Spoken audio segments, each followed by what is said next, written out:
Lors du premier confinement, tous nos points d'accueil physiques, sièges et agences ont été fermés et en quelques heures, l'ensemble de nos salariés ont revu leur mission en mode télétravail. Bien sûr, nous restions disponibles par téléphone et on a continué à gérer le courrier et les mails. Les équipes se sont très bien adaptées, ont été très réactives et on a pu continuer notre travail. Pour ce deuxième confinement, profitant des mesures liées aux structures menant des missions de service public, Reims Habitat a maintenu l'accueil de son siège ouvert. Mais nous accueillons nos locataires sur rendez-vous uniquement.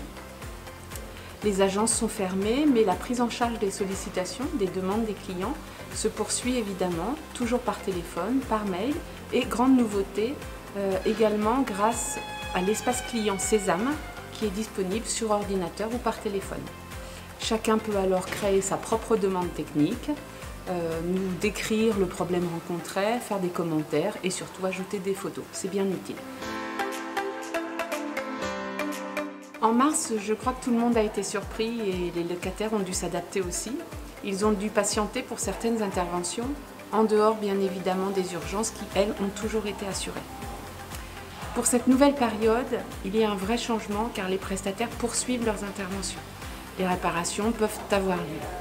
C'est très bien, c'est une bonne chose pour les clients d'abord, pour les prestataires aussi et pour nous enfin car on a vraiment le sentiment de pouvoir apporter une réponse aux demandes de nos locataires.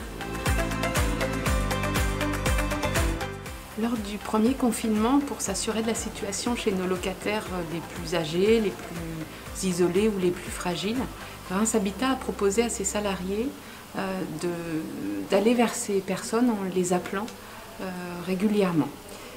Nos collaborateurs ont été nombreux à répondre présents, nous en sommes très très fiers et plus de 2500 appels sortants ont été réalisés auprès de ces personnes. Pour certains d'entre eux même, à leur demande, ou parce que cela nous semblait primordial, un suivi téléphonique a été assuré jusqu'à la période de déconfinement. Aujourd'hui, dans une situation presque identique, nous restons attentifs à ces personnes et nous n'hésitons pas ponctuellement à les appeler aussi et à aller vers eux pour savoir comment ils vont. Un accompagnement est également assuré auprès des personnes rencontrant des difficultés financières afin d'être à leur écoute et de construire avec elles des solutions.